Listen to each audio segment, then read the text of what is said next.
Inspirasi akhir pekan kali ini menghadirkan kisah pengrajin keramik dari Kabupaten Purwakarta, Jawa Barat. Iya, di mana selain bisa membeli aneka keramik dengan harga yang terjangkau, kita juga bisa melihat dari dekat proses pembuatan keramik para perajin ini.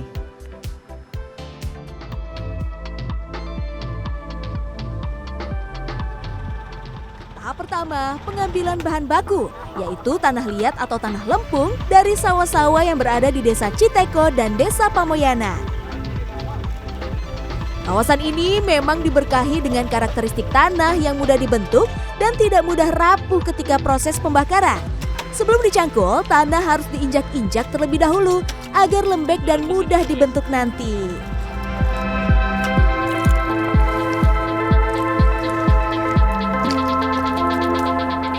Aduh, nggak bisa.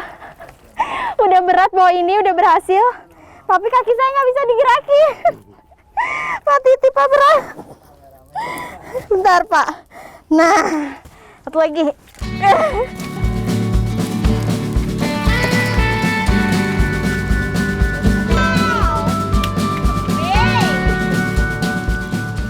Kaki yang sempat terjebak ke dalam tanah liat tak menyurutkan semangat saya untuk lanjut membentuk tanah liat menjadi gumpalan berbentuk bulat. Seperti ini nih. FYI, masing-masing gumpalan tanah liat ini beratnya mencapai 6 kg. Lumayan berat nih kalau mau gotong ke dalam truk.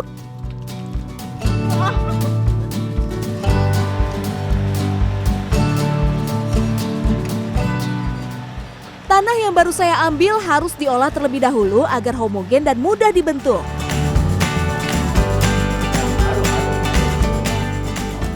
Setelah diaduk dan kemas, tanah-tanah ini baru siap dibentuk. Teknik yang paling populer adalah teknik putar. Teknik ini memiliki tingkat kesulitan tinggi karena memerlukan keterampilan jari-jari dalam membentuk keramik. Menurut perajin keramik, teknik putar memiliki nilai jual yang tinggi. Saya akan didampingi salah satu perajin di sini, yaitu Pak Asep Supriyatna. Nah, ternyata cara memegang kain yang udah diberi air ini ada tekniknya. Jadi harus 3 jari di belakang seperti ini, kemudian membuka satu telunjuk di sini yang berfungsi nanti untuk menekan bagian tengah dari tanah liat ini sebelum dibentuk. Untuk menjepit. Coba, Pak. Gimana? Selain butuh konsentrasi penuh saat memutar meja, saya pun juga harus hati-hati saat menuangkan air ke tanah liat. Harus bisa menakar apakah teksturnya sudah tepat atau belum. Jika sudah yakin dengan takaran airnya yang pas, sekarang barulah perajin mencetak pinggiran tanah liat ini agar memiliki variasi bentuk. Nah, setelah selesai dibentuk dan terlihat seperti cangkir, saatnya diangkat dari meja putar. Angkat menggunakan senaria agar tidak rusak. Tara, ini hasil keramik yang saya buat tadi. Ini hasil bapaknya. Ini tadinya mau jadi mug ya, Pak ya? Ya. Ini saya juga mau jadi mug sebenarnya, mau sama kayak bapaknya. Tapi hasilnya kayak gini nggak apa-apa ya, Pak? Justru itu ada bentuk lain gitu. Ada bentuk lain. Kata Bapak ini bentuknya ternyata bagus. Jadi Nanti bentuk bisa lain. diproduksi sama Bapak ya? Ya. Yeay!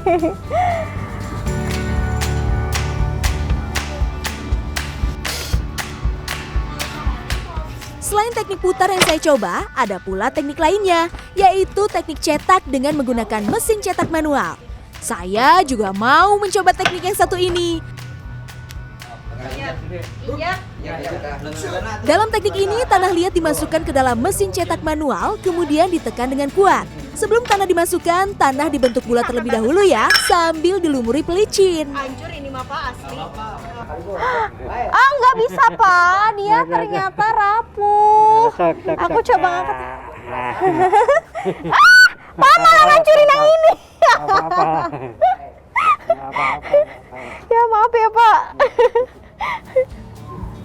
Hancur semuanya sama aku. Saya kira hanya dengan menekan tuas, keramik jenis pot bunga ini bisa langsung terbentuk. Ternyata tidak semudah itu loh. Saya coba lagi deh. Mudah-mudahan kali ini berhasil ya. 1, 2, 3.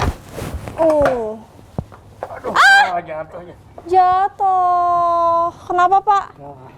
Terlalu licin ya? Yah, gagal lagi. Tapi saya tak kehilangan semangat. Saya masih mau mencoba lagi. Tanah liat yang gagal tadi saya bentuk bulat lagi dan saya cetak kembali.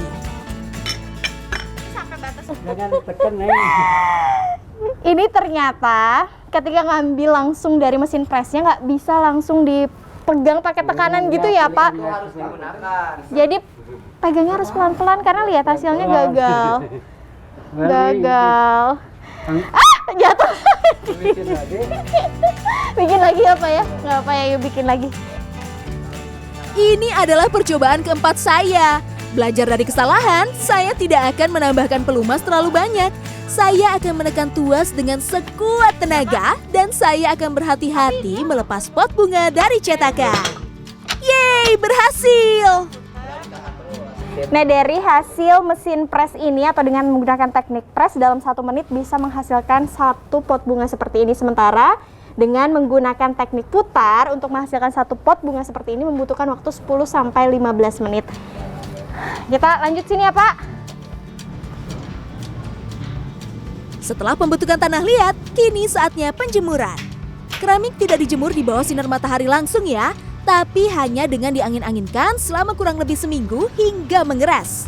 Menjemur di bawah sinar matahari langsung dikhawatirkan dapat membuat keramik retak. Jika sudah dijemur 1-2 malam, keramik dapat diukir bermacam-macam motif.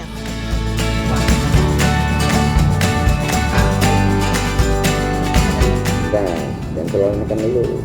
Aduh. Enggak ini. Enggak nemu. Jadi ketika membuat pola toreh ini, ketika kita menekankan pensil ke sini, jangan langsung menekan terlalu kencang, tapi pelan-pelan terlebih dahulu dan pastikan titik awal ketika kita membuat pola ini bertemu dengan titik akhirnya sehingga bisa membentuk lingkaran yang sempurna. Hasilnya sih tadi saya sempat gagal, tapi nggak apa-apa, saya mau coba lagi ya Pak ya? Boleh. Boleh, coba lagi. Ketika membuat dekorasi, pastikan memperhatikan posisi tangan agar tidak menyentuh bagian lain dari keramik. Ragam dekorasi keramik dapat meningkatkan nilai jual. Karena itulah, perajin perlu berinovasi menyajikan motif yang khas dan elok dipandang.